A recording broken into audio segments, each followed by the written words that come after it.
शबे बारात आ रही है, आप देखोगे मोटरसाइकिल लेके नौजवान रोडों पे गाड़ियां दौड़ाते फिरेंगे। जिस रात में इबादत करनी चाहिए थी, जिस रात में अपने गुनाहों से माफी मांगनी चाहिए थी, उस रात को हमने खेल कूद का जरिया समझ लिया, पटाखे बजाने का जरिया समझ लिया। शबे बारात क्या है? मेरे आका फरमाते हैं इस रात में अल्लाह ताला बनी कल्ब की बकरियों के बालों से भी ज्यादा लोगों की बख्शिश फरमाता है। माशाअल्लाह, सुभान अल्लाह। सहाबी का बयान है कि बनी कल्ब आका ने इसलिए फरमाया कि ये वो कबीला था कि अरब में सबसे ज्यादा बकरियां इसी कबीले के पास थी। अगर कोई और कबीला होता और उसके पास इससे ज्यादा बकरियां होती तो आका उसका जिक्र फरमा देते। इतनी बकरी, एक बकरी के ऊपर कितने बाल होते हैं कोई गिन सकता है? कितने लोगों की बख्शिश होती होगी, लेकिन किसकी होती होगी? वो जो रोड पे गाड़ी दौड़ाता फिर रहा है उसकी बख्शिश होगी इस रात में। अल्लाह ताला गुरूब आफताब से लेके तुलू फजर तक खास तजल्ली फरमाता है और फरमाता है कोई मुसीबत ज़दा मैं उसको मुसीबत से छुटकारा दे दूं, है कोई बीमार मुझसे शिफा मांगे मैं उसे शिफा दे दूं, है कोई मुझसे दौलत मांगने वाला मैं उसे दौलत दे दूं। हम तो माइल व करम है कोई साइल ही नहीं, राह दिखलाएं किसे रह रबे मंजिल ही नहीं। अल्लाह की रहमत तो बहाना ढूंढती है बख्शिश के लिए। इस रात में मदीने वाले मुस्तफ़ा कब्रिस्तान जन्नतुल बकी तशरीफ ले गए थे। शबे बारात में कब्रिस्तान जाना मदीने वाले मुस्तफ़ा की सुन्नत है। बेशक इस रात आका शोहदाए उहुद की कब्रों पे तशरीफ ले गए थे। हजरत आयशा सिद्दीका रजी अल्लाह ताला अन्हा कहती हैं कि उस रात मेरे पास मेरे घर में बारी थी आका की। आका ने अपनी अजवाज के दरमियान बारी मुकर्रर फरमाई थी। फला दिन फला अजवाज की बीबी के यहाँ, फला दिन फला बीबी, अलग अलग सबके हुजरे बने हुए थे। उस दिन हजरत आयशा कहती मेरे यहाँ आका तशरीफ फरमा थे। थोड़ी देर रुके, फिर आका उठे और उठ करके आका चले गए। मैं ये सोचने लगी कि आका कहीं अपनी किसी दूसरी बीबी के यहाँ तो तशरीफ नहीं ले गए। कहती हैं कि मैंने तलाश किया लेकिन आका नहीं मिले। तो हजरत आयशा कहती हैं कि मैं खुशबू पे चल रही थी। सुभान अल्लाह, सुभान अल्लाह। आला हजरत फरमाते हैं उनकी महक ने दिल के गुंचे खिला दिए हैं, जिस राह चल गए हैं कूचे बसा दिए हैं। कहती हैं जब मैं खुशबू पे चलती हुई गई तो मैं जन्नतुल बकी में पहुंच गई कब्रिस्तान में। मैंने क्या देखा कि आका अपना सर सजदे में रखे हुए हैं और रो रहे हैं आका। थोड़ी देर के बाद आका ने सर सजदे से उठाया और फरमाया आयशा तुम ये समझ रही थी कि अल्लाह और उसका रसूल तुम्हारे ऊपर जुल्म करेंगे? ऐसा नहीं है। मेरे आका फरमाते जब मैं लेटा तो मेरे पास जिब्राईल अलैहिस्सलाम आए और आकर के मुझसे कहने लगे या रसूल अल्लाह आज की रात अल्लाह रब्बुल इज़्ज़त खास तजल्ली फरमाता है। या रसूल अल्लाह आज की रात अल्लाह की रहमतें नाजिल हो रही हैं। मेरे आका फरमाते हैं कि मैं उठा और आया। मेरे आका पूरी रात इबादत फरमाते थे। उस रात में हम जब छोटे छोटे थे ना, जब ये मोबाइल का इतना दौर नहीं था, तब हम देखते थे कि मस्जिद में आदमी आता था और नमाज पढ़ता था। कोई सलात व तस्बीह पढ़ता था, कोई 100 रकत नवाफिल पढ़ता था। अलग अलग मस्जिदों के कोने में लोग नमाज पढ़ते थे, कोई कुरान शरीफ की तिलावत करता था। उस समय इतना मोबाइल का दौर नहीं था। किसी किसी के यहाँ वो पीसीओ होते थे, रिसीवर होते थे, प्रधान जी वगैरह के पास वो पूरा वायरलेस लगा होता था। तो वो दौर था। हम बचपन में इतने शौक से जाते थे कि आज शबे बारात है, आज पूरी रात जागना, आज पूरी रात अल्लाह की इबादत करना है। आज वो जगह मोबाइल ने ले ली, पूरी रात मोबाइल चलाएगा। मैं एक चीज़ सोच रहा था एक दिन बैठ करके कि हमारे बुजुर्ग पूरी रात अल्लाह की इबादत कैसे करते थे। इमाम आज़म अबू हनीफ़ा पूरी रात में एक कुरान शरीफ ख़त्म तिलावत फरमा लिया करते थे। गौसे आज़म 40 साल तक इशा के वज़ू से फ़जर की नमाज़ पढ़ते रहे। इमाम आज़म 40 साल तक इशा के वज़ू से फ़जर की नमाज़ पढ़ते रहे। गरीब नवाज 37 साल इस हाल में गुजारे कि रात में पीठ बिस्तर से नहीं लगाई, पूरी रात अल्लाह की इबादत। मैं सोच रहा था कि ये पूरी रात कैसे जाग लेते हैं ये अल्लाह वाले। जब आज नौजवानों को पूरी रात हम मोबाइल चलाते हुए देखते हैं ना, तब समझ में आया कि इंसान को जिससे लगाव हो जाता है वो उसके लिए जाग जाता है। इसको जिससे मोहब्बत हो जाती है वो उसके लिए जाग जाता है। आज के नौजवान को मोबाइल से लगाव है, मोबाइल से मोहब्बत है, उसके लिए जाग रहा है। हमारे बुजुर्गों को अल्लाह की इबादत से मोहब्बत थी, वो उसके लिए जाग रहे थे। उनको कुरान की तिलावत से मोहब्बत थी, वो कुरान की तिलावत के जरिए जाग रहे थे। ऐ मेरे नौजवानों, मेरे अजीजों, मेरे बुजुर्गों, शबे बारात आ रही, 3 रातें ऐसी अल्लाह ने अता फरमाई अपने महबूब की उम्मत को, वो चाहे तो अपनी बख्शिश करा ले उन 3 रातों में। वो कौन सी है? एक शबे मेराज जो गुजर गई, एक 13 फरवरी को आ रही शबे बराअत, छुटकारे की रात, छुट्टी की रात। इस रात में अल्लाह की इबादत कर लो। इस रात में अल्लाह ताला सबको बख्शता है, लेकिन उनको नहीं बख्शता जो आपस में एक दूसरे से नफरत रखते हैं, जो आपस में एक दूसरे से कुदूरत रखते हैं, जो आपस में एक दूसरे से दुश्मनी किए बैठे हैं, जो एक दूसरे से बात नहीं करते, उनको नहीं बख्शता अल्लाह ताला। ऐ मेरे अजीजों, मुसलमान को वैसे भी 3 दिन से ज्यादा आपस में बुराई नहीं रखना चाहिए। 3 दिन के बाद जो सबसे पहले सलाम करेगा अल्लाह ताला जन्नत में उसको पहले दाखिल फरमाएगा। बेशक बेशक। मुसलमान को तो वैसे भी आपस में बुराई नहीं रखना चाहिए थी। अब कोई जमीन के नाम पे बुराई करे बैठा है, कोई घर के बंटवारे के नाम पे बुराइयां करे बैठा है, कोई आपस में भाई भाई का दुश्मन बना हुआ है, भाई भाई का की मुखालिफत करता नजर आ रहा है। आज माफी नामे मांगे जा रहे हैं सोशल मीडिया पर। आप देखोगे फेसबुक खोलकर, व्हाट्सएप खोलकर तो खबरें आएंगी कि हमको माफ कर देना, हमसे कोई गलती हो गई हो तो माफ कर देना। फेसबुक पे माफी नामे मांगे जा रहे हैं। यहाँ बाप घर में नाराज बैठा है, भाई नाराज बैठा है, बहन नाराज बैठी है, बेचारी इंतजार करती है कि काश मेरे भाई के कदम मेरे घर में आ जाते। जरा सी बहनोई से हुज्जत क्या हो गई, बहन का घर ही छोड़ दिया। जरा सी आपस में ना इत्तेफाकी क्या हो गई कि बहन से रिश्ता नाता ही खत्म कर लिया। इधर बहन नाराज है, परिवार वाले नाराज है, और माफी मांगी जा रही है सोशल मीडिया पर। माफी मांगी जा रही है उन फ्रेंड से कि जो तुमको पहचानते तक नहीं, जो तुमको जानते तक नहीं। अरे माफी मांगनी है तो अपने घर में मांगो ना, माफी मांगनी है तो अपने परिवार में मांगो ना, माफी मांगनी है तो अपने रिश्तेदारों से मांगो ना। वो तुमको माफ करेंगे तो अल्लाह माफ फरमाएगा। माफी फेसबुक पर, सोशल मीडिया पे मांगी जा रही है। गलती की है आपने परिवार वालों के साथ में और माफी मांगी जा रही है सोशल मीडिया से। अल्लाह अकबर। याद रखना प्यारे मुसलमानों, आपस में ना इत्तेफाकी नहीं होना चाहिए। अल्लाह उसे भी नहीं बख्शता है जिसके माँ बाप उससे नाराज होते हैं। इस रात में अल्लाह उसे भी नहीं बख्शता जिसके माँ बाप उससे नाराज होते हैं। माँ बाप अल्लाह की बहुत बड़ी नेमत है, माँ बाप अल्लाह की इतनी बड़ी नेमत है। बाप क्या है इसका पता तब चलता है जब बाप का साया हमारे सर से उड़ जाता है। बाप अल्लाह की कितनी बड़ी नेमत है। हमारे बुजुर्ग फरमाते हैं बाप आंगन में लगे हुए पेड़ की तरह होता है। जब गर्मी पड़ती है पेड़ के नीचे आदमी बैठे आराम मिल जाता है, और जिस दिन पेड़ उखड़ गया आंगन से उस दिन धूप भी परेशान करती है, गरम गरम लू के थपेड़े भी परेशान करते हैं। ऐसे माँ बाप के साये की ना कदरी न कर, धूप काटेगी बहुत जब ये शजर गिर जाएगा। धूप कैसी भी हो साया नहीं खोने देता, राह कैसी भी हो बेबस नहीं होने देता। बेच के अपना लहू चाहे वो रोटी लाए, बाप औलाद को भूखा नहीं सोने देता। बेशक सुभान ये अल्लाह। बाप है, ये बाप है। बाप की डांट बेटा बर्दाश्त नहीं कर पाता, लेकिन ये डांट वो है जो आगे चल के तुमको बहुत कारगर साबित होती है। बाप बार बार पढ़ाई पे जोर दिलवाता है कि बेटा पढ़ लो, अभी अभी तुम्हारा बाप है, पढ़ लो। कि उससे पूछो कि जिसके बाप का साया उड़ जाता है और सारी जिम्मेदारी जब औलाद के ऊपर आती है तब उसको पता चलता है कि मेरे ऊपर से कितना बड़ा साया चला गया। कभी लगे मेरे बाप ने मेरे लिए क्या किया है तो अपने बाप के पास बैठ के एक बार उनके चेहरे की तरफ गौर से देखना। उनकी सफेद दाढ़ी तुम्हें कुछ पैगाम देगी, उनके माथे की सिलवटें कुछ पैगाम देंगी, उनके हाथ की लकीरें तुम्हें कुछ पैगाम देंगी। एक दिन मैंने पूछा था अब्बा से, अब्बा मेरे हाथ की लकीरें नजर आ रही, आपके हाथ की लकीरें कहां चली गई?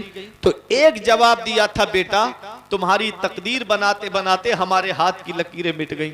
बाप क्या नहीं करता अपनी औलाद के लिए। बेटा तो गांव में गाड़ी दौड़ा रहा है, मुर्गा बाल कटवाए, गलियों में घूमता फिर रहा है, मोबाइल चला रहा है। और बाप से पूछो कि कोई मुंबई में काम कर रहा है, कोई सूरत में काम कर रहा है, कोई दुबई काम करने के लिए गया है। रात और दिन एक कर दिए उसने औलाद की खातिर कि मेरी औलाद के लिए पैसे जमा हो जाए, मेरी औलाद के खर्चे में काम आएंगे। आज वही बेटा 4 पैसे कमाने लगे तो बाप का बिस्तर घर से बाहर कर देता है। खुद के कमरे में आप देखो, उसके तो एयर कंडीशन रूम बना हुआ है और बाप है कि झोपड़ियों में टीनों में रह के अपनी जिंदगी गुजारता है। क्या इस दिन के लिए बाप औलाद के लिए दुआ करता है? क्या इस दिन के लिए आलिमों के घरों के चक्कर लगाए थे बाप ने? क्या इस दिन के लिए औलाद मांगी थी बाप ने? अल्लाह अकबर। वही औलाद जवान हुई, माँ बाप का बिस्तर घर से बाहर कर दिया। आका के वसीले से कभी तो नमाज से औलाद माँ ने मांगी थी बंदा नवाज से। अब्बा की आंख का जो चश्मा न ला सके, मैयत पे आ रहे हैं हवाई जहाज से। और दिया था अब्बा ने जो एक झूमर बेच डाला था, खुशी से अपने अरमानों का दफ्तर बेच डाला था। बुलंदी मिल गई तो भूल बैठे हैं वही बेटे, कभी जिनके लिए अम्मी ने जेवर बेच डाला था। बुलंदी मिल गई तो भूल बैठे हैं वही बेटे, कभी जिनके लिए अम्मी ने जेवर बेच डाला था। ऐ मेरे नौजवानों, शबे बारात आ रही है, अगर माँ बाप नाराज है तो राजी कर लो। माँ बाप की दुआएं अल्लाह रद्द नहीं फरमाता है, अल्लाह माँ बाप की दुआएं कबूल फरमाता है। अगर घर में परेशानी है तो माँ बाप से दुआएं कराओ। अगर कारोबार में बरकत नहीं है तो माँ बाप से दुआएं कराओ। अगर कोई परेशानी घर में आ गई है तो माँ बाप से दुआएं कराओ। क्योंकि मैंने पढ़ा है कि माँ बाप की दुआ औलाद के हक में ऐसे कबूल होती है जैसे नबियों की दुआ उम्मत के हक में कबूल होती है। बेशक, सुभान अल्लाह। नबियों की दुआएं रद्द नहीं होती हैं, ऐसे ही माँ बाप की दुआएं भी रद्द नहीं होती हैं। तो अपने माँ बाप की दुआएं लिया करो, अपने माँ बाप की दुआएं लेने का सबब बनो, उनकी बद्दुआएं लेने का सबब न बनो। जिससे उसके माँ बाप नाराज होते हैं, उससे ना अल्लाह राजी है ना उसका रसूल राजी है। अल्लाह अकबर। मेरे प्यारे अजीजों, ये शबे बारात आ रही है, अल्लाह उसको नहीं बख्शता है जो माँ बाप का नाफरमान है। अल्लाह उन 2 मुसलमानों को नहीं बख्शता है जो आपस में ना इत्तेफाकी रखे हुए हैं, जो आपस में बोलचाल बंद किए हुए हैं। अल्लाह उसे भी नहीं बख्शता है जो शराब का आदी है। जो शराब का आदी है, अल्लाह इस रात में उसे भी नहीं बख्शता है। शराबी के लिए नबी ने फरमाया, कसम है उस ज़ात की जिसके कब्ज़े में मोहम्मद की जान है। तुम शराबी को कब्र में दफन करके आते हो, उसका चेहरा काबे की तरफ करके आते हो। तुम शराबी की कब्र खोल के देख लेना, अल्लाह उसका चेहरा काबे से फेर देता है। हजरते बायजीद बुस्तामी ने एक कफन चोर से पूछा था कि तूने कितने मुर्दों का कफन चुराए? बोला 1000 मुर्दों के कफन चुराए। 1000। तो आपने उससे पूछा तूने 1000 मुर्दों में काबे की तरफ कितने मुर्दों का चेहरा देखा? तो उसने कहा सिर्फ 2 मुर्दों का चेहरा मैंने काबे की तरफ देखा, बाकी चेहरे काबे से फेर दिए गए। कभी कब्र को याद कर लिया करो, कभी कब्रिस्तान जाके एक चक्कर लगा के देखा करो। वहाँ तुमसे ज़्यादा दौलत वाले लेटे, वहाँ तुमसे ज़्यादा पैसे वाले लेटे, जिनकी नाक पे कभी मक्खी नहीं बैठती थी, आज उनके जिस्म को मिट्टी ने गला सड़ा करके एक तरफ कर दिया। घमंड किस बात पे? तकब्बुर किस बात पे? बड़े बड़े दौलत वाले पैसे वाले आए और आज मिट्टी में मिल गए, उनके वजूद तक नहीं बचा, कोई उनका नाम लेने वाला तक नहीं है। ये कब्रिस्तान, शबे बारात में कब्रिस्तान जाना मदीने वाले मुस्तफ़ा की सुन्नत है। चले जाया करो, अपने अजीज़ों की कब्र पे चले जाया करो। नबी फरमाते हैं जुमे के दिन जो माँ बाप की कब्र की जियारत कर ले, ऐसा बेटा माँ बाप के साथ हुस्न सुलूक करने वालों में लिखा जाता है। बेशक बेशक। माँ बाप की फरमा बरदारी करने वालों में लिखा जाता है। नबी फरमाते हैं फल मय्यतो फिल कब्र इल्ला कल गरीकिल मुतगव्विस यंतज़िरु दावतन तलहकुहु मिन अबिन व उम्मिन व अखिन व सदीकिन। नबी फरमाते हैं जो कब्रिस्तान में लेटे हैं वो दरिया में डूबने वाले की तरह हैं। जैसे कोई दरिया में डूब रहा हो तो देखता है कि मेरा बाप सहारा दे के निकाल लेता, मेरा भाई सहारा दे के मुझे निकाल लेता, मेरा रिश्तेदार आके मुझे सहारा दे के निकाल लेता, मेरा पड़ोसी आकर के मुझे सहारा दे के निकाल लेता, लेकिन वो इंतज़ार करता है। नबी फरमाते हैं जो कब्रिस्तान में लेटे हैं वो दरिया में डूबने वाले की तरह हैं। इंतजार कर रहे हैं। बाप बेटे की दुआ का इंतजार कर रहा है, बेटा बाप की दुआ का इंतजार कर रहा है, माँ बेटे की दुआ का इंतजार कर रही है, बेटा माँ की दुआ का इंतजार कर रहा है, भाई भाई की दुआ का इंतजार कर रहा है, रिश्तेदार रिश्तेदार की दुआ का इंतजार कर रहे हैं। नबी फरमाते हैं जब उनको ईसाले सवाब किया जाता है तो दुनिया वमा फीहा से बेहतर उनके लिए वो होता है जो उनके लिए ईसाले सवाब किया गया है। बेशक सुभान अल्लाह। आज हर इंसान को सूरह फातिहा याद होगी, अलहम्दो शरीफ, वही पढ़ के अपने अजीज के लिए ईसाले सवाब कर दिया करो। आज फातिहा है क्या?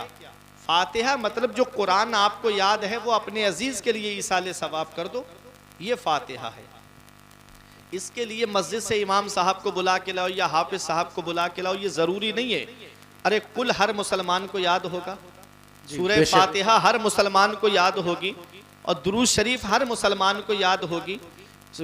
अव्वल आखिर 3-3 मरतबा दुरूद शरीफ पढ़ दे, बीच में अलहम्दो शरीफ पढ़ दे, एक मरतबा 3 मरतबा कुल वल्ला शरीफ पढ़ दे और हाथ उठा के बस इतना कह दे, अल्लाह जो मैंने पढ़ा इसमें गलती हो गई तो माफ़ कर दे, इसे अपनी बारगाह में कबूल फरमा और इसको तेरे प्यारे महबूब की बारगाह में पेश कर रहे हैं, मौला उसे कबूल फरमा और तेरे महबूब के सदके वसीले से मौला हमारा फला अजीज़ जो दुनिया से चला गया है इसकी रूह को पेश कर रहे हैं, मौला इसको बख्श दे, इसकी कब्र में रहमत की बारिश फरमा। यही तो फातिहा है, कोई ऊपर से कोई अलग से कोई बात थोड़ी है, यही फातिहा है।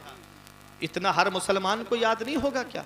पूरे दिन का हिसाब याद कर लेते हैं दुकान पे बैठ के, कौन उधार लेके गया, कौन नकद लेके गया, किसने कितनी सौदा खरीदी, किसने कितनी नहीं खरीदी, ये याद नहीं हो सकती उसको फातिहा। चले जाया करो कब्रिस्तान, अपने अजीजों की कब्र पे चले जाया करो, मुर्दा पहचानता है अपने अजीज को। नबी फरमाते हैं कि जब कोई मोमिन किसी मोमिन की कब्र पे जाता है तो वो कब्र के अंदर लेटा हुआ मुर्दा मोमिन अपने आने वाले भाई को, अपने अजीज को पहचानता है। बेशक। तो चले जाया करो, जुमे के दिन जो माँ बाप की कब्र की जियारत कर ले, ऐसा बेटा माँ बाप के साथ हुस्न सुलूक करने वालों में लिखा जाता है। माशाअल्लाह। हम सिर्फ जुबानी दावा करते हैं मोहब्बत का, लेकिन अगर सही माना में देखा जाए तो हम हकीकी सच्ची मोहब्बत नहीं करते। आज हम किसी की ठाट बाट को देखते हैं तो हम ललचाते हैं कि यार उसके तो मज़े हैं, उसके पास बहुत दौलत है, उसके पास बहुत पैसा है। शब बारात में जिस शख्सियत के नाम की आप फातिहा कराते हो, आप जानते हो उनका नाम हजरत उवैस करनी। हजरत उवैस करनी कौन है नबी के दौर में, लेकिन सहाबियत के दर्जे से महरूम रहे।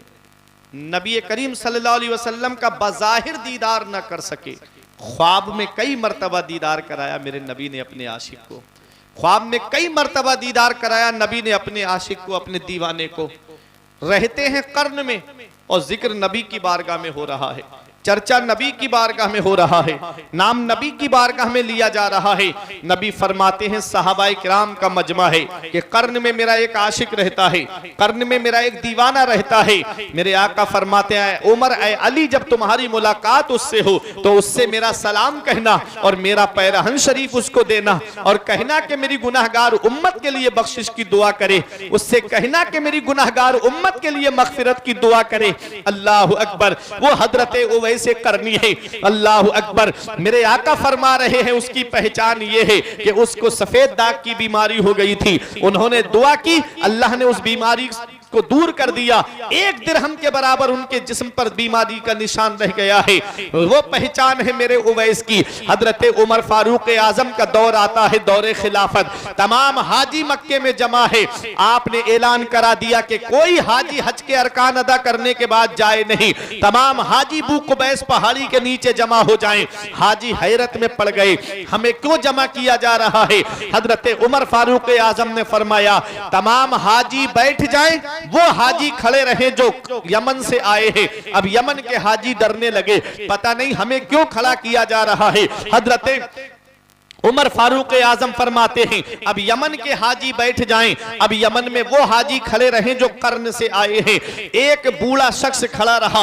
उमर फारूक आजम फरमाते हैं तुम कर्न से आए हो? उसने कहा हाँ मैं कर्न से आया हूँ। फरमाया क्या उवैसे करनी को जानते हो? उसने कहा मैं तो उवैसे करनी को नहीं जानता हूँ, लेकिन एक मेरा भतीजा है उवैस नाम का, लेकिन वो इस लायक कहाँ है कि आप उसका जिक्र करें, वो इस लायक कहाँ है कि आप उसका चर्चा करें। अरे वो तो दीवाना है, वो तो पागल है, जब गलियों से गुजरता है तो बच्चे उसके ऊपर पत्थर मारते हैं, जब वो गलियों से गुजरता है तो बच्चे उसके ऊपर पत्थरों की बारिश करते हैं।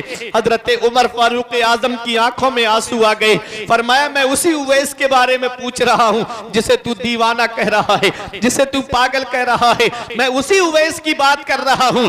ये कौन है उवैस करनी? दुनिया इनको दीवाना समझ रही थी। अल्लाह अकबर, दीवाने की नजरों को जहां देख रहा है, दीवाना खुदा जाने कहां देख रहा है। शान देखो, मकाम देखो, जिक्र नबी की बारगाह में हो रहा है, चर्चा नबी की बारगाह में हो रहा है, और उनका सगा चचा कह रहा है वो तो दीवाना है, वो तो पागल है। जब हजरत उवैस करनी गलियों से गुजरते तो बच्चे उनके ऊपर पत्थर मारा करते थे।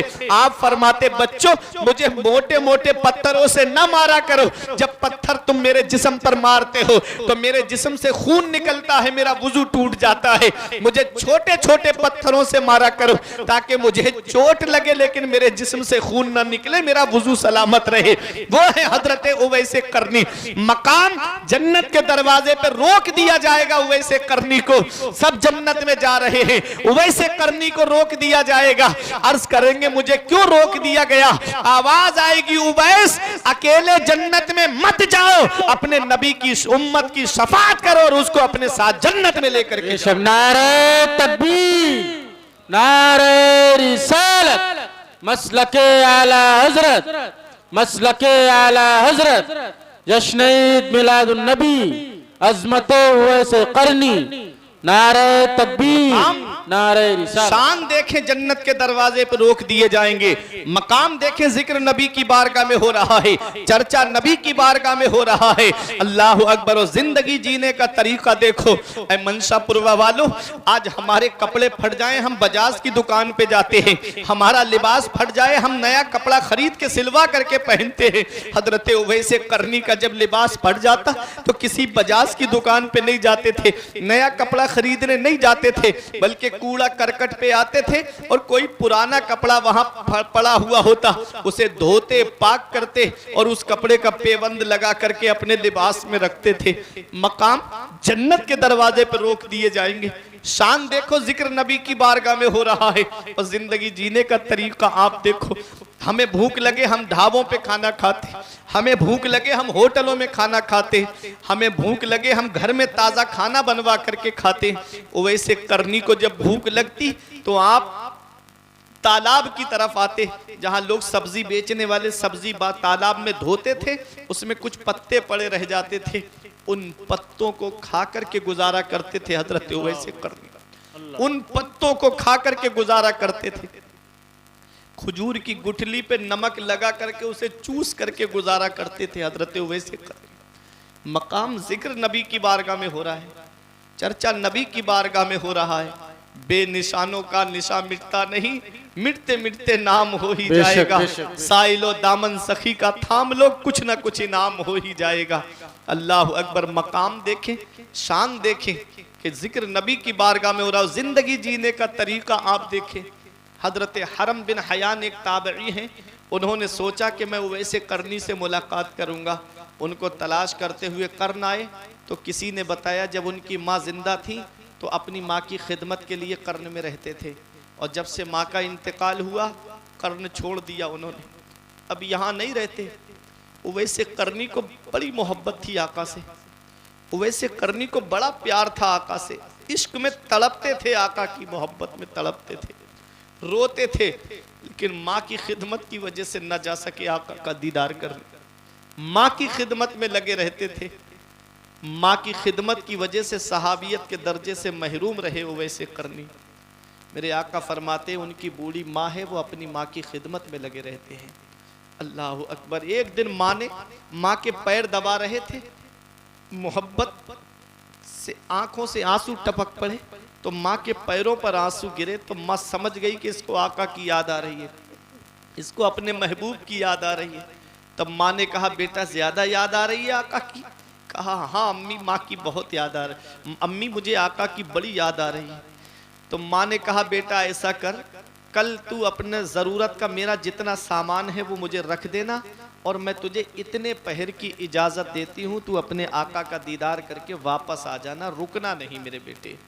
अब बेटा तो बेटा था, जब इजाज़त मिल गई आका के दीदार की तो तड़प गए वैसे करनी, सारा सामान रख दिया माँ की ज़रूरत का सब माँ के पास में, वहाँ से चले तो तेज़ तेज़ चलने लगे। माँ ने जितने पहर की, 8 पहर की शायद इजाज़त दी थी माँ ने, लेकिन वो पहर 8 पहर कितने होते हैं। तो माँ ने जब कहा कि बेटा वापस आ जाना है, इतने वक्त में तुझको वापस आना है, तो उवैसे करनी तेज़ तेज़ चलने लगे। तो इश्क ने पुकार के कहा, उवैस ऐसे तेज़ तेज़ दौड़ते हुए आका की बारगाह में जाओगे? उवैस ऐसे जाओगे भागते हुए आका की बारगाह में? क्या यही अदब है? तो इश्क ने जब झंझोड़ करके जब कहा कि उवैस इस तरह से आका की बारगाह में जाओगे, तब उवैसे करनी हल्के कदमों से चलने लगे। अल्लाह अकबर। जब मदीने में पहुंचे उवैसे करनी तो मस्जिद नबवी में आका को तलाश किया, नहीं मिले आका। पूछा कि आका कहाँ मिलेंगे? कहा आका अपनी अज़वाज में से किसी के हुजरे में होंगे। तो कहा पता कैसे लगेगा? कहा आका के पता लगाने का तरीका ये है कि जिस हुजरे का दरवाज़ा खुला हुआ हो समझ लेना कि आका उसी में तशरीफ़ फरमा है। जब गए तो देखा हज़रत आयशा सिद्दीक़ा रज़ी अल्लाह ताला अन्हा का हुजरा खुला हुआ था। हज़रत उवैसे करनी ने बाहर खड़े होकर के सलाम किया, अंदर से सलाम का जवाब आया। कहा मुझे आका का दीदार करना है। कहा कौन हो? कहा कि आका मेरा नाम जानते हैं, मेरे आका मेरे बारे में जानते हैं उनको पता है मेरा नाम। तो कहा कि आका इस वक्त अब हुजरे में तशरीफ़ फरमा नहीं है, ज़रूरी काम से बाहर तशरीफ़ ले गए हैं, थोड़ी देर रुको, जब आका आ जाएंगे तब आका का दीदार कर लेना। कहते मेरे पास इतना वक्त नहीं है, मेरे पास इतना टाइम नहीं है कि मैं रुकूं, मुझे आका का दीदार करना था। आका का दीदार न हो सका, वापस आ गए वैसे करनी रोते हुए, आँखों में आंसू थे। आका का दीदार करने आए लेकिन दीदार न हो सका। जब वो वैसे करनी वापस आ गए, देखा कि वक्त हो रहा था, माँ ने जितनी इजाज़त दी थी, वापस आ गए। आका तशरीफ़ लाए, फरमाया मुझे मेरे आशिक की बू आ रही है। क्या मेरा उवैस आया था? क्या मेरा आशिक आया था? अल्लाह अकबर। हज़रत आयशा सिद्दीक़ा कहती आका एक आया था, मैंने उससे नाम पूछा, कहते हैं आका मेरे बारे में जानते हैं, आका को मेरे बारे में पता है। क्यों ना पता हो, मेरा इमाम कहता है और कोई गैब क्या तुमसे नेहा हो भला, जब ना खुदा ही छुपा तुम पे करोड़ों दुरूद। सरे अर्श पर है तेरी गुजर, दिले फर्श पर है तेरी नजर, मलकूत तो मुल्क में कोई शय नहीं वो जो तुझ पे आया ना हो। हजरत उवैसे करनी वापस आ गए, आका का बज़ाहिर दीदार ना कर सके। हजरत उमर और हजरत अली शेर खुदा तलाश करते हुए उनको जब कर्न में पहुंचे थे, तब हजरत उवैसे करनी से उनकी मुलाकात हुई। हजरत उवैसे करनी को सलाम किया आपने, हजरत उवैसे करनी ने उनको सलाम किया, दोनों में दुआ सलाम हुआ। फिर उसके बाद में हजरत उमर फारूक आज़म या हजरत मौला अली शेर खुदा ने कहा कि आका ने तुमको सलाम कहा है। इतना सुनना था कि उवैसे करनी फरते मोहब्बत से झूम उठे, आंखों में आंसू आ गए। सारी खुदाई जिसे सलाम करे वो पैगंबर उवैसे करनी को सलाम कहे। अल्लाह अकबर। सोचो कितना बड़ा मकाम होगा, सोचो कितनी बड़ी शान होगी उवैसे करनी की। बू जहल बड़ा बदकिस्मत था, मैं खाने में रहा महरूम रहा, बिन देखे उवैसे करनी ने पी इश्क नबी का जाम लिया। जो हजरत उवैसे करनी है, हजरत उवैसे करनी कहते हैं एक बार फिर से कहो। कहा आका ने तुमको सलाम कहा है। कहा एक बार और कहो। कहा आका ने तुमको सलाम कहा है। अल्लाह अकबर। फिर हजरत उमर फारूक आज़म ने कहा उवैस, बिलाल हबशा से आ गए, सुहैब रूम से आ गए, सलमान फारस से आ गए, तुम तो यमन में हो, करीब में हो, तुम आका का दीदार करने के लिए क्यों नहीं पहुंच पाए? अल्लाह अकबर। फिर हजरत उवैसे करनी ने उनसे कहा कि अच्छा आपने मेरे आका का दीदार किया है, आपने मेरे महबूब का दीदार किया है, ज़रा ये बताओ हमारे आका की दाढ़ी शरीफ में कितने बाल सफ़ेद थे? कितने बाल सफ़ेद थे आका की दाढ़ी में? आपने तो देखा है, आपने तो दीदार किया है, बताओ। हजरत उमर फारूक आज़म मौला अली शेर खुदा ने कहा कि आप ही बता दीजिए। तो हजरत उवैसे करनी कहते हैं कि 17 बाल नबी की दाढ़ी शरीफ में सफ़ेद थे। माशाअल्लाह, सुभान। ये है मोहब्बत, ये है इश्क, ये है प्यार। कहा 17 बाल नबी की दाढ़ी शरीफ में सफ़ेद थे। अल्लाह अकबर। ये हजरत उवैसे करनी है। कहा कि आका ने तुमको अपना पैरहन शरीफ दिया है, जुब्बा दिया है। आका ने फरमाया है कि मेरे उवैस से कहना कि वो मेरी गुनाहगार उम्मत के लिए बख्शिश की दुआ करे, मेरी गुनाहगार उम्मत के लिए मग़फ़िरत की दुआ करे। आका फरमाते कुछ अल्लाह के बंदे ऐसे हैं जिनके बाल बिखरे होते हैं, लिबास फटा हुआ होता है, परागंदा हाल होते हैं। लो अक़समा अलल्लाहि ला अबर्राहु, नबी फरमाते अगर वो अल्लाह की कसम खा लें तो अल्लाह उनकी कसम को ज़रूर पूरा फरमाता है। बेशक वो अल्लाह के बंदे कौन है? उन्हीं में से एक हज़रत उवैस करनी है, जो अल्लाह की कसम खा लें तो अल्लाह उनकी कसम को ज़रूर पूरा फरमाता है। वो हज़रत उवैस करनी नबी का पैरहन शरीफ सामने रख के दुआ करते हैं, मौला मेरे आका की उम्मत को बख्श दे। आवाज़ आई इतनों को बख्श दिया। फिर अर्ज़ किया मौला सबको बख्श दे। आवाज़ आई इतनों को बख्श दिया। अर्ज़ किया मौला सबको बख्श दे। आवाज़ आती है उवैस आधी उम्मत को हमने तुम्हारे कहने पे बख्श दिया है और आधी उम्मत को अपने महबूब बंदे अब्दुल कादिर के कहने पे बख्श। बेशक सुभान अल्लाह सुभान अल्लाह, वो मकाम है। माशाअल्लाह।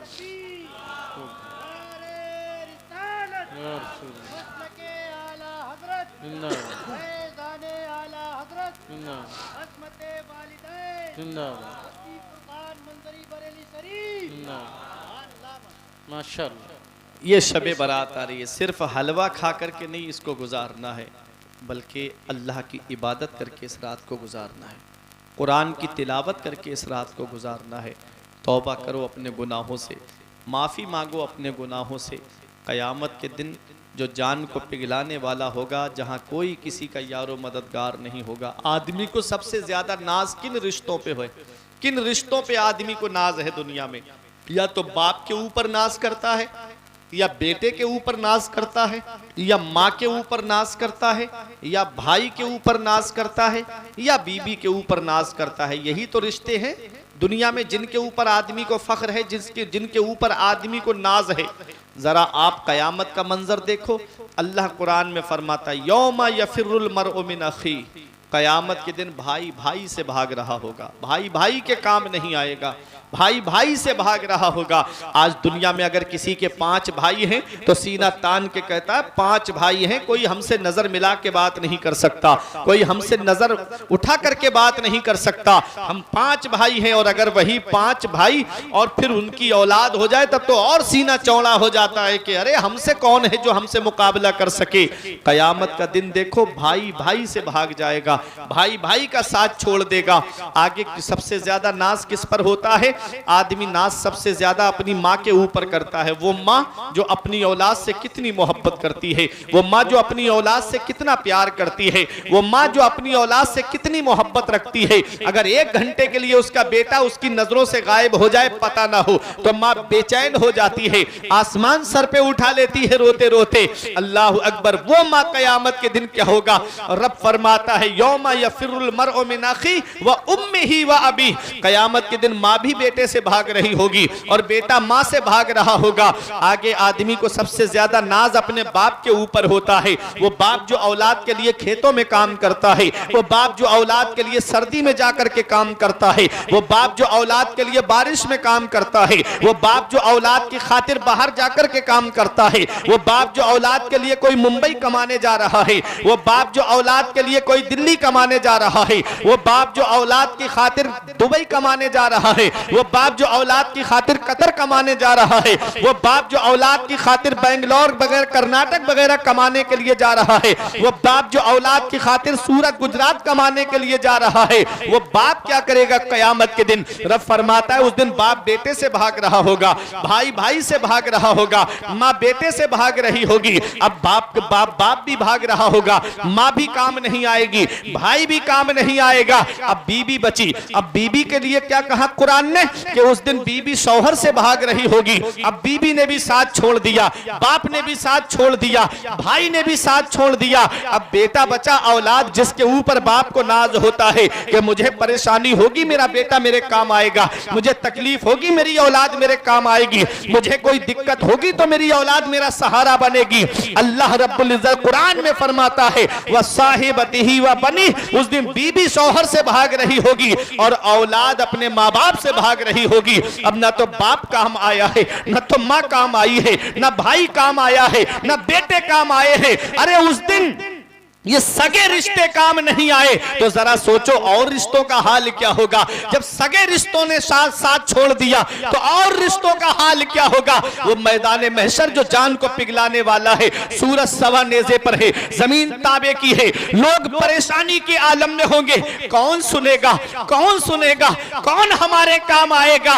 ऐसे आलम में जहां बाप बेटे का साथ छोड़ देता है, भाई भाई का साथ छोड़ देता है, रिश्तेदार रिश्तेदार का साथ छोड़ देते हैं, पड़ोसी पड़ोसी का साथ छोड़ देता है, औलाद माँ बाप का साथ छोड़ देती है, माँ बाप औलाद का साथ छोड़ देते हैं। ऐसे आलम में कोई और काम नहीं आता है बल्कि मदीने वाले मुस्तफा काम आते हैं, हमारे आका काम आते हैं। आला हजरत पुकार के कहते हैं जहां सब परेशान होंगे, जहां कोई किसी के काम नहीं आ रहा होगा, बाप भाग गया है, माँ काम नहीं आई, बाप काम नहीं आया, बेटा काम नहीं आया, रिश्तेदार काम नहीं आए, पड़ोसी काम नहीं आए, आला हजरत कहते हैं पेश हक मुज्दा शफाअत का सुनाते जाएंगे, पेश हक मुज्दा शफाअत का सुनाते जाएंगे, आप रोते जाएंगे, हमको हंसाते जाएंगे। नारे तकबीर, नारे रिसालत, मसलके आला हजरत, मसलके आला हजरत, फैजाने ताज शरिया, नारे तकबीर, नारे रिसालत, जिंदाबाद जिंदाबाद। आप रोते जाएंगे, हमको हंसाते जाएंगे। हम रो रहे थे, बाप ने साथ छोड़ दिया, भाई ने साथ छोड़ दिया, रिश्तेदारों ने साथ छोड़ दिया, बीबी बच्चों ने साथ छोड़ दिया। अरे जहां कोई रिश्ता काम नहीं आया वहां मदीने वाले मुस्तफा काम आए हैं, वहां हमारे नबी हमारे काम आए हैं, वहां हमारे आका हमारे काम आए हैं। पेशे हक मुज्दा शफाअत का सुनाते जाएंगे, आप रोते जाएंगे, हमको हंसाते जाएंगे। अल्लाह अकबर। परेशानी का आलम है, जमीन ताबे की है, सूरज सवा नेज़े पर है, आदमी परेशान है, गर्मी का आलम है, सूरज पूरी गर्मी फेंक रहा है। अल्लाह अकबर। कोई पसीने में शराबोर है, किसी के घुटनों तक पसीना, किसी की रानों तक पसीना, किसी की कमर तक पसीना, किसी के सीने तक पसीना, कोई पसीने में डुबकियां ले रहा है। आला हजरत पुकार के कहते हैं, अल्लाह अकबर, पुकार के कहते हैं गोता गिरने को हूं रोक लो, गोता लगे हाथ दो, ऐसों पर ऐसी अता तुम पे करोड़ों दुरूद, ऐसों पर ऐसी अता तुम पे करोड़ों दुरूद। या रसूल अल्लाह सहारा दीजिए, या रसूल अल्लाह सहारा दीजिए। अल्लाह अकबर। जहां सब परेशान है, कोई किसी के काम नहीं आ रहा है, ऐसे आलम में कौन हमारे काम आएगा। हमारे नबी हमारे काम आएंगे। आला हजरत पुकार के कहते हैं जहां सब परेशान थे, हाथों में हथकड़ी लगी हुई थी, जहन्नम की तरफ जाना है, अल्लाह अकबर, इतने में आका तशरीफ लाएंगे। इमाम इसको मोहब्बत पुकार के कहते हैं लो वो आए मुस्कुराते हम असीरों की तरफ, लो वो आए मुस्कुराते हम असीरों की तरफ, खिरमने इसिया पे अब बिजली गिराते जाएंगे। बेशक, सुभान अल्लाह सुभान अल्लाह। खिरमने इसिया पे अब बिजली गिराते जाएंगे। एक दो गुना नहीं था हमारा, एक दो गुना नहीं था हमारा, गुनाहों का ढेर था। वाह, गुनाहों का ढेर था हमारा। अल्लाह अकबर। फिर मने इस यहाँ पे अब बिजली गिराते जाएंगे। जब पेड़ पौधा लगता है खेत में, जब आप जाते हो गेहूं बोते हो तो जब वो निकलता है उसे पौधा कहते हैं, और जब फसल तैयार हो जाती है तो फिर वो खिरमन बन जाता है ना। मिसाल के तौर पे फसल काट करके लाए और ला करके एक जगह जमा कर दी गेहूं खंदने से पहले, वो सब गेहूं जमा है, वो खिरमन है, ढेर, गुनाहों का ढेर, गुनाहों का ढेर। अल्लाह अकबर। आका तशरीफ लाएंगे तो वो गुनाहों का जो ढेर है ना, वो आका हुजूर सल्लल्लाहु अलैहि वसल्लम की जैसे ही नजर मुबारक उठेगी वो ढेर जल करके राख हो जाएगा। बेशक बेशक, सुभान अल्लाह। लो वो आए मुस्कुराते हम असीरों की तरफ, खिर मने इस यहाँ पे अब बिजली गिराते जाएंगे, खिर मने इस यहाँ पे अब बिजली गिराते जाएंगे। हम डर रहे थे पता नहीं हमारा हाल क्या होगा, पता नहीं हमारा हाल क्या होगा। लोगों, अपना रिश्ता नबी की बारगाह से मजबूत कर लो, अपना रिश्ता आका की बारगाह से मजबूत कर लो। जहाँ बाप बेटे के काम नहीं आता, जहाँ रिश्तेदार रिश्तेदार के काम नहीं आते, जहाँ पड़ोसी पड़ोसी के काम नहीं आता है, वहाँ मदीने वाले मुस्तफ़ा अपने गुनहगार उम्मतियों के काम आते हैं। आला हजरत फरमाते जो ना भूला आज तक हम गरीबों को रजा, जो ना भूला आज तक हम गरीबों को रजा, अपनी याद उसकी अपनी आदत कीजिए, कीजिए चर्चा उन्हीं का सुबह शाम, जाने काफिर पर कयामत कीजिए, गैज़ में जल जाए बेदीनों के दिल, या रसूल अल्लाह की कसरत कीजिए। बेशक बेशक सुभान अल्लाह। तो मेरे आका हुजूर सल्लल्लाहु ताला अलैहि वसल्लम इस उम्मत के गम में रातों में रोते थे और हज़रत उवैस करनी को भी पैगाम पहुंचवाया। आका ने तो फरमाया मेरे उवैस से कहना कि वो मेरी गुनाहगार उम्मत के लिए बख्शिश की दुआ करें। इधर हज़रत फ़ातिमा का निकाह हो रहा है तो नबी ने करीम सल्लल्लाहु अलैहि वसल्लम से अर्ज़ करती हैं बाबा मेरा जो महर रखा जाए, तो आका महर ये रखा जाए कि आप अपनी उम्मत की शफाअत की जब दुआ कर रहे हो तो फ़ातिमा पीछे से आमीन कह दे। यहीं से तो बात निकली थी। कैसे दुआएं की हैं, अल्लाह अकबर, हम गुनाहगारों के लिए। हज़रत फ़ातिमा रातों में दुआएं करती थी, हसनैन करीमैन दुआएं करते थे रात में उठ उठ करके, हम गुनाहगारों के लिए। मेरे आका ने बेटी को सीने से लगा के फरमाया फ़ातिमा तूने बहुत बड़ी चीज़ मांग ली मेरी बेटी। हज़रत फ़ातिमा रो रही थी। हज़रत जिब्राईल अलैहिस्सलाम आए और अर्ज़ किया आका अल्लाह आपको सलाम फरमाता है और रब फरमाता है फ़ातिमा से कह दो, मेरे आका फ़ातिमा से कह दो कि क़यामत में दुआ करना नबी का काम है, आमीन कहना फ़ातिमा का काम है और जन्नत देना परवरदिगारे आलम का काम है। नबी ने अपनी बेटी फ़ातिमा का निकाह फरमाया और जब फ़ातिमा तो ज़हरा को रुखसत किया मेरे आका ने, तो मेरे आका ने अपनी बेटी को जो चादर ओढ़ाई थी उसमें 17 पेवंद लगे हुए थे। 16 पेवंद कपड़े के और 17वां पेवंद ऊँट की खाल का था। अल्लाह अकबर, खुद खाते नहीं थे औरों को खिलाते थे। कैसे साबिर थे मोहम्मद के घर आने वाले। तमाम शाहो गदा पल रहे हैं जिस दर से, मिली जहान को रोज़ी सदा मदीने से। अल्लाह अकबर, वो है मेरे आका का घराना। हज़रत फ़ातिमा तो ज़हरा को जब नबी ने रुखसत किया तो उस वक्त नबी ने जो अपनी बेटी को पैगाम दिया था, आज का हर बाप अपनी बेटी को वो पैगाम दे दे तो कोर्ट कचहरियों के झगड़े ख़त्म हो जाएं, कोर्ट कचहरियों के चक्कर लगने बंद हो जाएं। क्या फरमाया था नबी ने अपनी बेटी फ़ातिमा से, मेरी बेटी फ़ातिमा मेरी लख्ते जिगर, आज मेरी बेटी तुम मेरे घर से रुखसत होके जा रही हो, मेरी बेटी अब क़यामत में जब तेरी और मेरी मुलाकात हो तो मेरी बेटी मुझसे इस हाल में मिलना कि तेरा शौहर अली तुझसे राज़ी हो। अपने शौहर की फर्मा बरदारी करते रहना, अपने शौहर का कहना मानते रहना। हज़रत फ़ातिमा ने कहा बाबा अली कैसे राज़ी होंगे? नबी ने फरमाया जब जब अली घर में आया करें बेटी उनको सलाम पहले तुम कर लिया करना। सलाम करने से मोहब्बत बढ़ती है, सलाम करने से प्यार बढ़ता है, सलाम करने से आपस में अकीदत पैदा होती है। फरमाया मेरे आका ने बेटी जब जब अली घर में आया करें उनको सलाम पहले तुम कर दिया करना। हज़रत फ़ातिमा तो ज़हरा को नबी ने रुखसत किया है। दोनों आलम के मालिक व मुख्तार की बेटी हैं। नबी को इतनी जुदाई भी गवारा नहीं थी अपनी बेटी की, बड़ी मोहब्बत फरमाते थे मेरे आका। उस वक्त हज़रत फ़ातिमा का मकान कितनी दूरी पे होगा? एक सहाबी ने अपना मकान हज़रत अली को दे दिया था किराए पर, कितनी दूरी रही होगी? उस वक्त जो मदीने की आबादी थी ना, कितनी आबादी होगी आका के दौर में।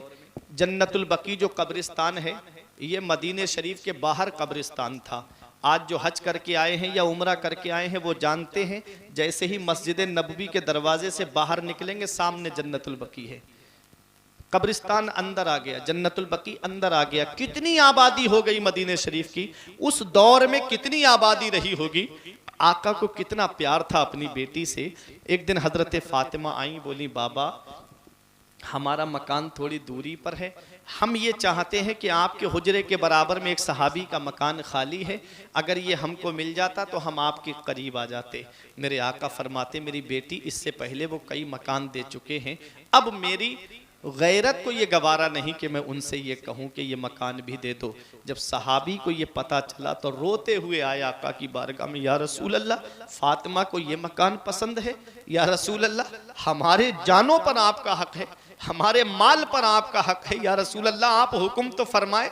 अल्लाह अकबर, मेरे पीर ताजुश शरिया कहते हैं जहां बानी अता कर दें, भरी जन्नत हिबा कर दें, नबी मुख्तार कुल है जिसको जो चाहे अता कर दे। सुभान अल्लाह। आका आप हुक्म तो फरमाए, फातिमा को ये मकान पसंद है, आका मैं देने के लिए तैयार हूँ। हजरत फातिमा नबी के बिल्कुल बराबर में आ गई। कितनी कुर्बत थी। याद रखो हजरत फातिमा का मकान और मेरे नबी का हुजरा, नबी का मकान बिल्कुल दीवार से दीवार मिली हुई थी। मेरे आका हुजूर सल्लल्लाहु अलैहि वसल्लम अपनी बेटी की खैरियत लेते रहते थे। इतनी मोहब्बत थी मेरे आका को अपनी लाडली बेटी से। कितना काम करती थी हजरत फातिमा, क्यों कई कई दिन के फाके होते थे, अल्लाह अकबर। लेकिन कभी हजरत फातिमा ने आका की बारगाह में जाके ये शिकायत नहीं की, बाबा किस घर में आपने मेरा रिश्ता कर दिया है, उनके घर में चैन से खाने को खाना नहीं मिलता, सही से पहनने को मन पसंद कपड़े नहीं मिलते, बाबा किस घर में आपने मेरा निकाह कर दिया, मुझे पेट भर के खाने को खाना नसीब नहीं होता। कभी शिकायत नहीं की हजरत फातिमा ने। नबी ने फरमाया था मेरी बेटी फातिमा, अली से किसी ऐसी चीज का सवाल मत करना मेरी बेटी कि अली उसे पूरा ना कर सके। ये नसीहत फरमाई थी मेरे आका ने अपनी बेटी फातिमा को। एक दिन मेरे आका हजरत फातिमा के मकान पे तशरीफ लाए तो दोपहर का वक्त था। हजरत अली शेर खुदा में हजरत फातिमा में अनबन हो गई किसी बात को लेकर के। अली शेर खुदा उठे और घर से चले गए और मस्जिद नबवी शरीफ में जाकर के लेट गए। मेरे आका तशरीफ लाए तो फरमाया अली कहाँ है? तो कहा या रसूल अल्लाह मुझ में और अली में थोड़ी आपस में अनबन हो गई थी जिसकी वजह से अली चले गए हैं। मेरे आका हुजूर सल्लल्लाहु अलैहि वसल्लम, देखो एक बाप का क्या फर्ज बनता है यहाँ पर। अगर मियाँ बीवी में लड़ाई हो जाए, झगड़ा हो जाए, तो बाप को कोई एक साइड नहीं लेनी चाहिए। बाप को कैसे घर बनाना है अपनी बेटी का, ये नबी की सीरत हमें पैगाम दे रही है। मेरे आका ने फरमाया बेटी फातिमा तुम अपने शौहर के बारे में जानती हो मेरी बेटी, तुम्हारा शौहर कौन है? ऐ मेरी बेटी फातिमा, मेरी लखते जिगर, मैंने तुम्हारा निकाह अपने खानदान में सबसे बेहतर के साथ किया है मेरी बेटी, तुम्हारा शौहर बड़ा मर्तबे वाला है। ये मेरे आका ने फरमाया हजरत फातिमा से। और अली शेर खुदा को मेरे आका तलाश करते हुए आए तो मस्जिद नबवी में सहन में लेटे हुए थे और मिट्टी के ऊपर लेटे हुए थे। उस समय कोई फर्श वगैरह का तो इंतजाम था नहीं, ऐसे ही लेटे हुए थे। आका ने उठाया अली शेर खुदा को, उनकी पीठ से मिट्टी को झाड़ते हुए फरमाया कुम या अबा तुराब, ए मिट्टी के बाप उठो। ए मिट्टी के अबू तुराब का लक़ब अता फरमाया मेरे नबी ने। अली शेर खुदा के लिए आया है कि आपके बहुत अलकाब हैं, बहुत लक़ब हैं, लेकिन जब कोई अली शेर खुदा को अबू तुराब के लक़ब से पुकारता था तो आप उससे बड़ी मोहब्बत से पेश आते थे। ये अली शेर खुदा है, ये लक़ब आका ने अता फरमाया। आला हजरत फरमाते हैं उसने लक़ब खाक शहंशाह से पाया जो हैदर कर्रार के मौला है हमारा। हम खाक हैं और खाक ही मावा है हमारा, खाकी तो वो आदम जद्दे आला है हमारा। हम खाक उड़ाएंगे जो वो खाक ना पाई, आबाद रजा जिस पे मदीना है हमारा। बेशक बेशक। हजरत अली शेर खुदा को आका ने उठाया और फरमाया अली तुम जानते हो मैंने तुम्हारा निकाह किसके साथ किया है? अली फातिमा तो बिदा तो मिन्नी, फातिमा मेरे जिगर का टुकड़ा है। अली मेरी बेटी फातिमा मेरे जिगर का टुकड़ा है। और नबी ने फरमाया अली तुम्हारी बीबी मेरी बेटी तमाम जन्नती औरतों की सरदार है। माशाअल्लाह सुभान। फातिमा तो जहरा को अली शेर खुदा की फजीलत बताई और अली शेर खुदा को हजरत फातिमा की फजीलत बताई। मेरे आका हुजूर सल्लल्लाहु ताला अलैहि वसल्लम की सीरत हमें क्या पैगाम देती है कि अगर शौहर में और उसकी बीवी में झगड़ा हो जाए तो बाप को चाहिए, माँ को चाहिए कि वो अपनी बेटी की साइड ना लें। देखो हमारे नबी की सीरत हमें पैगाम दे, कितनी बेटियों का घर उनकी माओं ने बर्बाद करवा दिया, कितनी बेटियों के घर तबाह हो गए उनकी माँ की वजह से। जो लड़की अपनी माँ से फ़ोन पर कोचिंग लेती होगी उसका घर कभी सलामत नहीं हो सकता, उसका घर कभी नहीं बचेगा। क्यों? क्योंकि माँ औरत नाकिसुल अक्ल होती है, मर्द के मुकाबिल औरत में आधी अक्ल होती है। ज़रा सा कोई झगड़ा हुआ, लड़ाई हुई, माँ फ़ोन करके कहती है तू घर पे आ जा, उसके घर की ईंट से ईंट बजवा देंगे। इस मौके पे सब्र से काम लेना है कि बेटी हमने तेरा निकाह कर दिया है, ऐ मेरी लखते जिगर हमने तेरी शादी कर दी है, अब वही घर तेरा घर है, तेरा शौहर तेरे लिए सब कुछ है। ऐ बेटी अपने शौहर की फर्मा बरदारी करो, अपने शौहर का कहना मानो। बेटी शौहर का मकाम ये है, नबी फरमाते हैं कि अगर दुनिया में और अल्लाह के अलावा किसी इंसान के लिए सजदा जायज होता तो मैं औरतों को हुक्म देता कि वो अपने शौहरों को सजदा करें। ये किसने फरमाया है? ये पैगंबर इस्लाम ने फरमाया। सोचो शौहर का कितना बड़ा मकाम है। नबी ने फरमाया कि शौहर के नाक के एक नथने से खून और दूसरे से पीप बहता हो और औरत उसे अपनी ज़ुबान से साफ करे तब भी शौहर का हक अदा नहीं कर सकती। ये शौहर का मकाम है। और शौहरों के लिए नबी ने क्या फरमाया, हज्जतुल वदा के मौके पे नबी ने जब आखिरी हज फरमाया अपनी ज़िंदगी मुबारक का, तो नबी ने सहाबा इकराम 1.25 लाख सहाबा का मजमा था, फरमाया मैं औरतों के बारे में तुम्हें ख़बरदार करता हूँ, तुम अपनी औरतों के साथ इंसाफ करना। नबी ने फरमाया औरतों के साथ इंसाफ करना। नबी फरमाते हैं जब खुद कपड़े पहनना तो उन्हें भी कपड़े पहनाना, जब खुद खाना तो अपनी औरतों को भी अपनी बीवियों को भी खिलाना। ये पैगम्बर इस्लाम ने पैगाम दिया था। और अल्लाह का कुरान क्या पैगाम देता है, अल्लाह कुरान में फरमाता है वआशिरुहुन्ना बिल मारूफ, अपने घर वालों के साथ मोहब्बत से पेश आओ, अपने घर वालों के साथ हुस्न सुलूक से पेश आओ। बाहर तो अखलाक बहुत अच्छा है हमारा, बाहर जाएंगे तो बड़ी मोहब्बत से बात करेंगे, बड़ा प्यार से बात करेंगे, खेतों पे जाएंगे तो बराबर वाले खेत वाले से मोहब्बत से बोलेंगे, मार्केट में जाएंगे तो दुकान वाले से बराबर बड़ा मोहब्बत से बोलेंगे। और जैसे ही घर के अंदर आए बच्चों पे गुस्सा करना शुरू, बीवी पे गुस्सा करना शुरू, कभी माँ बाप पे गुस्सा करना शुरू। अल्लाह कुरान में फरमाता वआशिरुहुन्ना बिल मारूफ, अपने घर वालों से मोहब्बत से पेश आना, अपने घर वालों से मोहब्बत से बात करना, अपने घर वालों से प्यार से बात करना। ये अल्लाह का कुरान हमें पैगाम दे रहा है। हजरत उमर फारूक आज़म रज़ी अल्लाह ताला अन्हु का दौर है। एक साहब की बीवी बहुत झगड़ती थी, उनसे बहुत झगड़ा करती थी। उन्होंने सोचा चलो अमीरुल मोमिनीन के पास चलते हैं। उमर फारूक आज़म अमीरुल मोमिनीन है, कोई ना कोई नुस्खा ऐसा बताएंगे कि घर के झगड़े ख़त्म हो जाएं। तो आए तो क्या देखते हैं कि उमर फारूक आज़म की बीवी अपने शौहर पे यानी उमर फारूक आज़म पे गुस्सा कर रही हैं। जरा आप सर झुकाए सुन रहे हैं और वो बोलती जा रही हैं, आप सर झुकाए सुन रहे हैं। वो आया था तो नुस्खा पूछने के लिए कि अमीरुल मोमिनीन कुछ बता देंगे कि औरत को कैसे कंट्रोल में किया जाए, औरत जो है ज़ुबान दराजी करे या ज़्यादा झगड़ा करे तो कैसे उसको समझाया जाए। तो यहाँ तो खुद इनकी बीवी इनसे झगड़ा कर रही हैं और उमर फारूक आज़म सर झुकाए सुन रहे हैं, बिल्कुल नहीं बोल रहे हैं।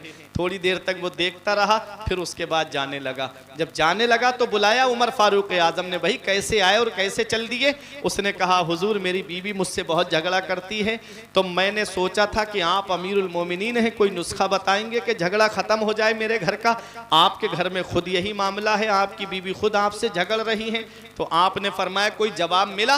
बोले आप क्या जवाब दोगे, मुझे तो कोई जवाब नहीं मिला। समझना, देखो बड़ों की बातें भी बड़ी होती हैं। फरमाया कोई जवाब मिला? कहा मुझे तो कोई जवाब नहीं मिला। आप तो खामोश थे, सर झुकाए सुन रहे थे। फरमाया यही तो जवाब है। अरे जब वो तेज होती है तो मैं खामोश हो जाता हूँ, और जब मैं तेज होता हूँ तो वो खामोश हो जाती है। जहां दोनों तरफ बराबर आग लगी होती है उन्हीं घरों में तलाक की नौबत आती है। इधर बीवी कह रही है एक बाप के हो तो तलाक दे के दिखाओ। अब आदमी को साबित करना पड़ेगा कि अब एक बाप का है तो तलाक देगा। अब इस मौके पे गुस्से को कंट्रोल करना है। इसका जवाब मैं बताता हूं। अगर कोई औरत ये कहे आपसे, आपकी बीवी ये कहे कि अगर एक बाप की हो तो तलाक दे के दिखाओ, तो पलट में ये कह देना अगर तुम भी एक बाप की हो तो कभी तलाक का लफ्ज़ जुबान पे मत लाना। खामोश, झगड़ा ख़त्म। इस तरह से घर चलाए जाते हैं। पैगम्बर इस्लाम ने अपनी बेटी फ़ातिमा को कैसे नसीहत फरमाई थी, बेटी फ़ातिमा अली से कोई ऐसा सवाल मत करना मेरी बेटी कि वो अली उसको पूरा ना कर सके। ये है नबी की सीरत, ये है नबी का पैगाम। हमको अपने घरों को कैसे संभाल करके रखना है। बीवी बुढ़ापे में काम आती है, बीवी अपने शौहर के लिए एक राज होती है, बीवी अपने शौहर के लिए हर दुख में और परेशानी में खुशहाली में साथ देने वाली होती है। आज आदमी जाकर के बाहर निकल करके मोहब्बत से पेश आता है, घर में आकर के बीवी बच्चों पे गुस्सा करना शुरू कर देता है। ज़रा सोचने वाली बात है। वो बाप का आंगन तुम्हारे लिए छोड़ कर आई है, वो माँ की ममता तुम्हारे लिए छोड़ कर आई है, वो बहनों का साथ तुम्हारे लिए छोड़ कर आई है, वो भाइयों का साथ तुम्हारे लिए छोड़ कर आई है। एक अजनबी के साथ निकाह के बंधन में बंध कर के आ गई। अब अगर उसको यहाँ मोहब्बत नहीं मिलेगी तो वो मोहब्बत कहाँ तलाश करेगी। अगर शौहर भी मोहब्बत से पेश ना आए, सास ससुर भी मोहब्बत से पेश ना आए तो बताओ ऐसी औरत परेशानी की किस दहलीज पे पहुंचेगी। और उधर बाप और माँ की भी सपोर्ट अगर उसको नहीं मिली, कि ऐसी औरतें खुदकुशी करके दुनिया से चली जाती हैं। ऐ मेरे अजीज़ों, ये एक सबक था मेरा, एक पैगाम था मेरा, कि अपने घरों को जन्नत का गहवारा बनाओ, अपने घरों को खुशहाली का माहौल दो, और अपने घरों में जब आओ तो मोहब्बत से पेश आओ, बीवी बच्चों से मोहब्बत से पेश आओ। ये नबी करीम सल्लल्लाहु अलैहि वसल्लम की सीरत हमें पैगाम देती है। हजरत अनस कहते हैं कि मैं 10 साल हुजूर की खिदमत में रहा, हुजूर ने कभी मुझे नहीं डांटा, जब भी बोले तो मोहब्बत से बोले। ये नबी करीम सल्लल्लाहु अलैहि वसल्लम की सीरत हमें पैगाम दे रही है। हजरत आयशा सिद्दीक़ा रज़ी अल्लाह ताला अन्हा कहती हैं कि जब आका हमारे हुजरे में आते तो हम पहले से तैयार बैठे होते थे कि आका को सलाम पहले हम करेंगे, और आका जैसे ही तशरीफ़ लाते आका सलाम पहले हमको कर लिया करते थे। ये नबी की सीरत है, ये नबी का पैगाम है जो हमको सबक दे रहा है। हमें करनी है शहंशाह बतहा की रज़ा जोई, वो अपने हो गए तो रहमते परवरदिगार अपनी, तरीक़े मुस्तफ़ा को छोड़ना है वजह बर्बादी, इसी से कौम दुनिया में हुई बे इक़्तिदार अपनी। वो मुअज़्ज़ज़ थे ज़माने में मुसलमान होकर, और हम ख्वार हुए तारिके कुरआन होकर।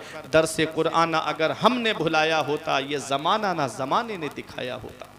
तो हमको नबी की सुन्नतों पे अमल करना है, हमको नबी के बताए तरीके पे अमल करना है, हमको नबी के बताए रास्ते पे चलना है।